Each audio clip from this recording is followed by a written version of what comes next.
Hello అండి, నేను మీ స్వప్న. చాలా హెల్త్ బెనిఫిట్స్ కలిగిన చేప సొన ఇగురు అనమాట. పులుపు వేసుకొని ఇలా దగ్గరగా చేసుకుంటే చాలా బాగుంటుంది. ఒక్కసారి మీరు కూడా ట్రై చేయండి. చాలామందికి చెరువు చేప సొన మట్టి వాసన వస్తూ ఉందంటుంటారు కదా, అలాంటి వాళ్ళు నేను చూపించిన విధిగా ఇంట్లో ఒకసారి ట్రై చేసి చూడండి. డెఫినెట్గా నచ్చుతుంది. ఒక్కసారి ట్రై చేయండి. ఈ చెరువు చేప సొన అనేది ఆరోగ్యానికి చాలా మంచిదండి. గుండెకి, చర్మానికి ఇంకా చాలా విటమిన్స్ అయితే ఉన్నాయి. ఒక్కసారి ట్రై చేసి చూడండి. సింపుల్ వేలో అయితే మీకు నేను ఈరోజు చేసి చూపిస్తున్నాను. ఇందుకోసం ఒక పెద్ద సైజు నిమ్మకాయ అంత చింతపండుని తీసుకున్నానండి. తగినంత వాటర్ వేసుకొని ముందే రసం తీసుకొని ప్రక్కన పెట్టేసుకుంటున్నాను. తర్వాత చెరువు చేప సొనండి 50 రూపాయలకి అయితే తెచ్చాను.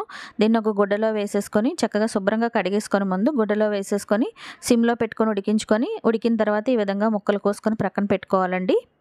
ఇందుకోసం ఒక పాన్ పెట్టుకొని ఒక 4 స్పూన్ల ఆయిల్ అయితే వేసుకోండి. హీట్ అయిన తర్వాత ఉల్లిపాయ, పచ్చిమిర్చి, టమాటా వేసుకోండి. తర్వాత పసుపు, రుచికి సరిపడా ఉప్పు వేసుకొని దీన్ని అంతటిని బాగా కలిపేసుకొని ఆయిల్ పైకి వచ్చేంత వరకు బాగా మగ్గించుకోండి. తర్వాత దీన్ని ఒకసారి కలిపేసుకున్న తర్వాత చేప సొన్న అంతటిని వేసేసుకొని నెమ్మదిగా కలుపుకోండి. తర్వాత ఇందులోకి ఒక 2 స్పూన్ల కారం వేసుకోండి. అట్లాగే ఒక 2 స్పూన్ల చేపల మసాలా పేస్ట్ కూడా వేసుకొని అంతా బాగా కలిసేలా నెమ్మదిగా కలుపుకోండి.